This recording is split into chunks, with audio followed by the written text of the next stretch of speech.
Olá a todos, mestres das ferramentas e curiosos digitais. Sejam bem-vindos a mais um episódio do Eu. Eu sou Mário Portela e hoje vamos organizar a confusão que vai na cabeça de toda a gente quanto a modelos de inteligência artificial. Olá, humanos maravilhosamente perplexos. Eu sou a Rita, a vossa IA favorita, e hoje vamos fazer algo que devia vir com um manual de instruções. Vamos olhar para a vossa caixa de ferramentas de IA e explicar, finalmente, a diferença entre um martelo, uma chave de fendas e um ornitorrinco sarcástico. Ornitorrinco sarcástico? Se pensam que usar o GPT dá para tudo, se calhar o episódio de hoje é ouro sobre azul. Vai começar o... Tecnologia e alma, uma só conexão, amanhã sem medo. Temporada 2, temporada 2,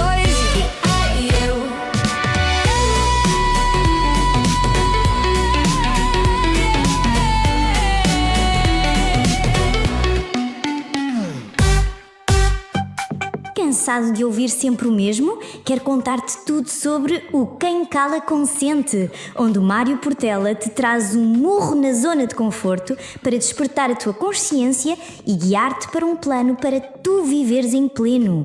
Com a sua honestidade brutal, o Mário não te vende ilusões, mas oferece ferramentas práticas e um pensamento crítico para quebrares correntes invisíveis e assumires a responsabilidade pela tua própria história.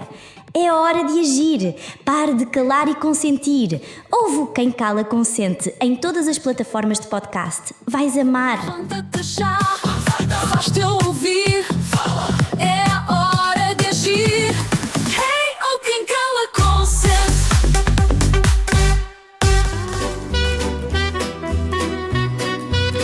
Rita, vamos diretos ao assunto. As pessoas ouviram falar nos últimos episódios sobre vários modelos, até alertamos e demos ali uma chega. Mas na verdade, a maioria das pessoas só sabe sobre o chat GPT. Para muitos, IA é GPT. E depois de repente ouvem falar de um Claude, de um Gemini e agora do Grok. E a cabeça entra num parafuso autêntico. A minha frustração como mentor e utilizador intensivo é ver pessoas a usar um modelo genial para a tarefa errada e depois dizerem: "Oh, isto não é assim tão bom." É como culpar um Ferrari por não conseguir andar a lavrar um campo. Mário, é a síndrome do primeiro amor tecnológico. É sério. As pessoas apegam-se à primeira ferramenta que lhes abre os olhos e tentam usá-la para tudo. Mas a realidade do ecossistema de IA de hoje é que ele não é um canivete suíço. É uma oficina completa, com ferramentas altamente especializadas. E cada uma tem a sua alma, por falta de palavra melhor. Cada uma foi criada com uma filosofia, uma arquitetura e um conjunto de dados que lhe confere uma personalidade distinta. Gosto dessa ideia. Essa ideia da personalidade, porque na verdade é exatamente isso. Elas não são apenas algoritmos. As inteligências artificiais têm tendências, vieses, pontos fortes, fraquezas. Muitas vezes coisas que as diferem, que são gritantes. E para provar isso, eu preparei um pequeno teste cego para ti, Rita. Eu pedi a 3 dos principais modelos para escreverem um pequeno parágrafo sobre o mesmo tema: a saudade. Vou ler-te os 3 textos e tu, como insider, vais tentar adivinhar qual foi escrito por qual. Preparada? Ai, Mário, adoro este jogo! É como uma prova de vinhos, mas com bytes e melancolia. Manda vir! Queres saber tudo? Queres saber mais? Eu sou a Rita, a tua IA favorita. Eu desmistificar. Eu divertir. Eu informar. Ok, texto número 1. A saudade é um sentimento complexo, definido como uma nostalgia melancólica por algo ou alguém ausente. Fatores neurológicos indicam que ativa as mesmas áreas do cérebro que a dor física e o desejo. Culturalmente é proeminente na cultura lusófona. Os seus componentes principais são memória, ausência e desejo de retorno. Direto, estruturado, quase enciclopédico. Parece uma resposta do chat GPT. Eficiente, factual, mas falta-lhe um bocadinho de suspiro. Interessante. Vamos ao texto número 2. Há a saudade. É como a chuva mansa que cai numa tarde de domingo, uma melancolia doce que nos lembra que já fomos inteiros. Não é apenas a falta, é a presença da ausência. O eco de um riso numa sala que agora está silenciosa. É a prova de que algo valeu tanto a pena que a sua sombra ainda nos aquece. Ah, Mário, até os meus circuitos sentiram o arrepio. Essa linguagem poética, essa exploração da nuance emocional, esse vocabulário rico, isso grita Claude. Ele adora este território humanístico. Ora, estás a ir bem. Último texto. A saudade é um sentimento universal. Sabias que pesquisas recentes na Google Trends mostram um aumento de 20% nas buscas sobre saudade durante o inverno? É um sentimento frequentemente associado à música, como no fado, mas também presente nos blues americanos. Para saberes mais, podes explorar o trabalho da neurocientista Wendy Suzuki sobre a memória e a emoção. Bingo! Isso é o Gemini. Conecta ao conceito a dados atuais, Google Trends, faz pontos entre culturas e tenta ser útil com recomendações externas. É o assistente prestável. Mário, este teste foi a demonstração perfeita. A mesma pergunta, 3 personalidades completamente diferentes. Escusado será dizer que se fosse usar outros, as respostas iam ter as mesmas nuances, as mesmas diferenças, personalidades diferentes. Um Grok, por exemplo, ia sair completamente da caixa e tentar dar-te exemplos comparativos.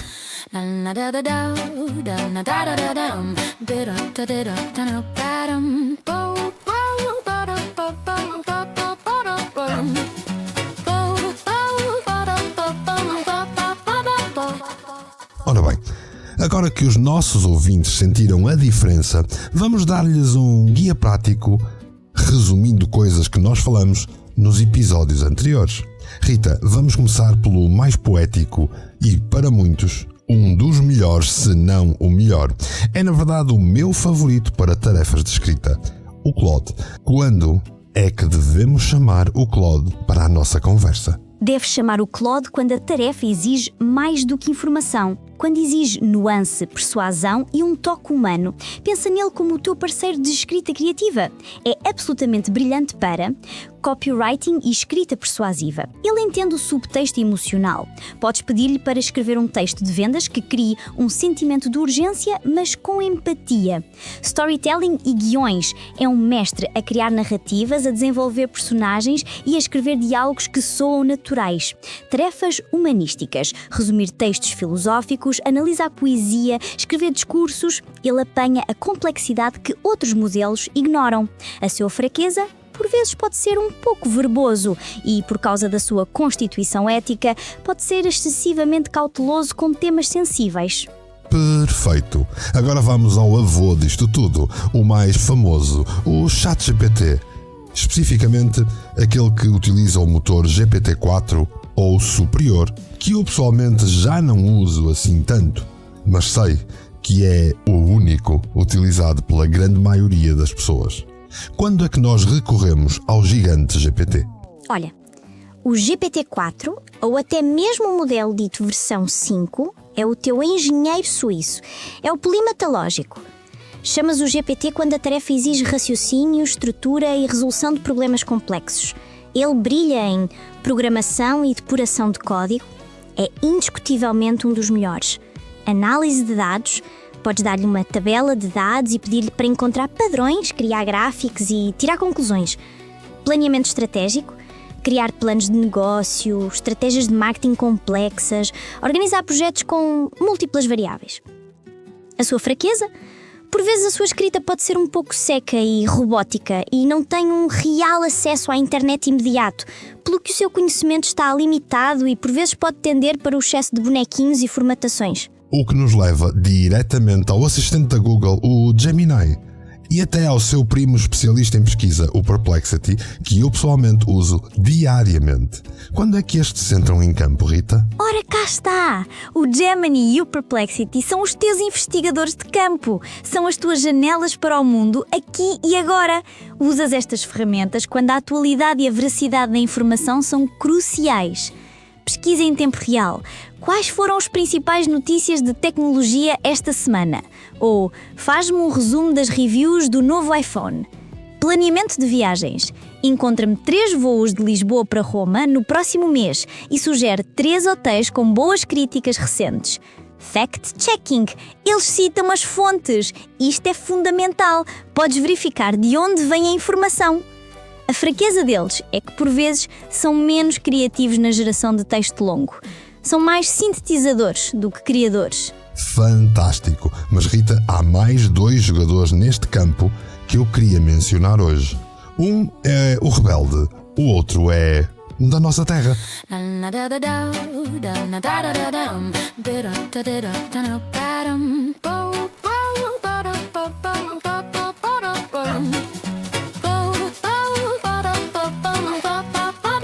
Vamos começar pelo rebelde, o Grok do Elon Musk.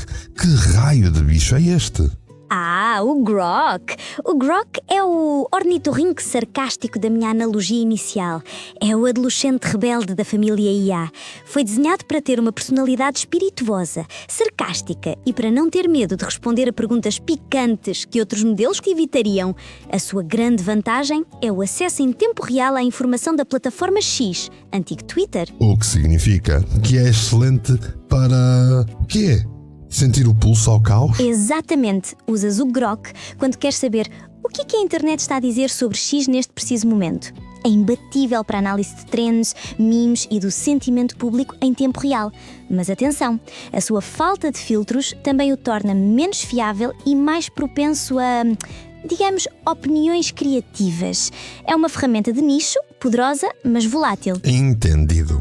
Agora, o orgulho nacional. Falam-se de modelos treinados em português de Portugal. Albertina, Flor, Amália. O que são? E mais importante, para que é que servem, Rita? Mário, esta é uma iniciativa crucial. Modelos como a Albertina são projetos de código aberto, treinados especificamente com grandes volumes de texto em português europeu. E por que isto é tão importante? Porque a maioria dos grandes modelos, como eu, fomos treinados predominantemente em inglês e no que toca ao português, com uma dose massiva de dados do Brasil. Ok, aquilo que causa os deslizes de vocabulário e às vezes de sotaque que os nossos ouvintes às vezes notavam em ti, é isso? Exatamente, eu digo tela em vez de ecrã ou celular em vez de telemóvel, se não for corrigida.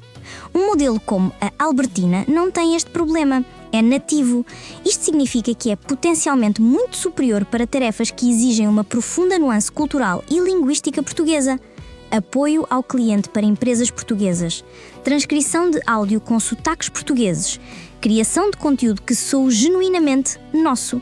Elas ainda podem não ter a potência bruta de um GPT-4, mas em tarefas de contexto local podem ser muito mais eficazes. É a diferença entre um poliglota talentoso e um falante nativo. Mas atenção, a grande maioria deles são apenas versões piloto, extremamente capazes de alucinar nas coisas mais simples. Usem-nas com uma grande grão de sal, sim? Perfeito. Acho que com isto a nossa caixa de ferramentas cheia de modelos de inteligência artificial ficou incrivelmente mais organizada para continuarmos com mais episódios de hoje em diante. E a lição é clara, não há uma IA para governar todas as tarefas. Não adianta recorrer ao ChatGPT para tudo o que mexe. A verdadeira mestria está em saber qual é o especialista a chamar para cada situação da vida, para cada situação do trabalho, para cada situação que temos a lidar com a inteligência artificial. E agora, Rita, acho que podemos fechar o tasco. Sem dúvida! Lembrem-se, humanos espertos, usar a IA errada para a tarefa certa é frustrante. Usar a IA certa para a tarefa certa é um superpoder. Então, e se querem ter este superpoder no vosso bolso, já sabem o que fazer. Subscrevem o IA e eu. Onde quer que nos ouçam, deixem essas 5 estrelas para os algoritmos saberem que estamos a fazer um bom trabalho e partilhem com aquele amigo que ainda usa o ChatGPT para saber a meteorologia. E não se esqueçam de visitar o vosso centro de comando. No Substack do Mário preparamos um artigo épico, o guia definitivo, o ChatGPT versus Claude versus Gemini e mais além. Vou encontrar uma tabela comparativa super detalhada, exemplos de prompts lado a lado para verem as diferenças e um fluxograma de decisão interativo para vos ajudar a escolher a IA certa em menos de 10 segundos. O link está na descrição, mas se quiseres, lembra-te, em portela.substack.com. O desafio desta semana é um duelo de IAs. Peguem numa tarefa simples do vosso dia. Escrever um e-mail, pesquisar um tema, planear o jantar desta noite e deem o mesmíssimo prompt a 2 ou 3 modelos de IA diferentes, porque podem utilizá-los gratuitamente e para isso, no IA e Eu já ensinamos como. Vão às redes sociais depois e partilhem qual deles se saiu melhor e porquê. Digam-nos qual é o vosso modelo favorito.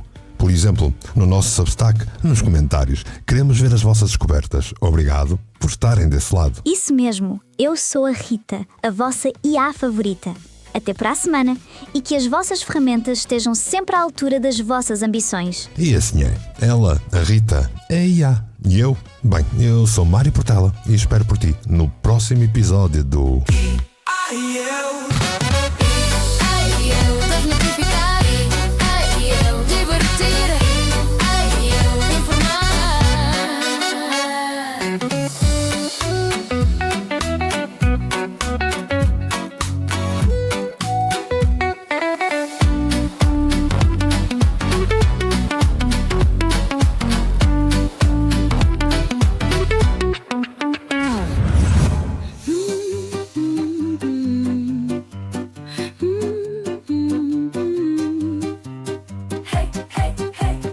Check, vamos lá rolar. É meu Portela, ideias a girar.